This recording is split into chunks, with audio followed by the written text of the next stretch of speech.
It's opening weekend for walleye fishing in Minnesota.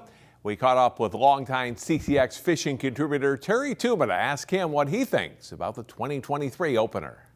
We're going to have a very good opener, especially in certain parts of the area of the state. You know, the southern part is going to be really good. And as we go further north, we're probably going to change due to water temperatures. And water temperatures are going to affect walleye location, the spawn, the pre-spawn, post-spawn. I anticipate most of these lakes are going to be in that post-spawn period, again, depending on strictly water temperatures. And once we hit that 50-degree, we can anticipate some pretty good bites. It's going to be warmer on some of these bodies of water, especially in the southern part of the state, and these fish should really be biting. Where's the best place for people to get information on a lake, especially perhaps if they haven't fished it before? Well, first of all, what I would do is, make sure you get some information from the DNR as far as stocking program, that you got a plentiful amount of walleyes in it. A lot of these do have a lot of walleyes in it, even though we sometimes think they don't have very many in. That's not always true. And then, take a look at the map and look at, what kind of structure these fish are going to be relating to. Are it going to be weeds? And then, two, check with a bait shop, or if you know some friends in that specific area, ask them, too, what they anticipate, what it's going to produce for them.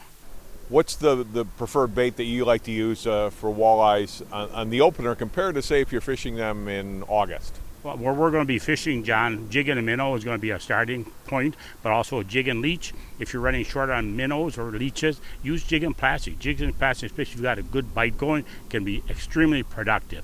A lot cheaper, if you will, but also extremely productive. And then from there, leeches work on jigs, leeches work on live bait rigs. And as I mentioned, too, when you get that 60-degree range, night crawlers can be extremely productive, especially on live bait rigs.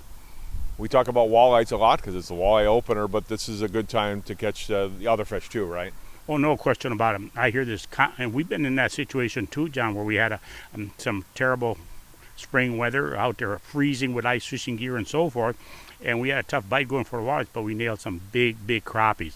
And crappies and sunfish are always a go-to. A lot of anglers will fish just strictly crappies and sunfish on opening weekend, and then challenge out walleyes the following weekend.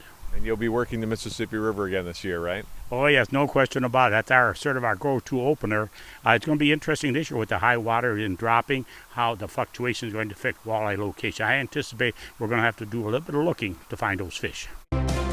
Find more prep sports games and highlights at ccxmedia.org and follow us on social media.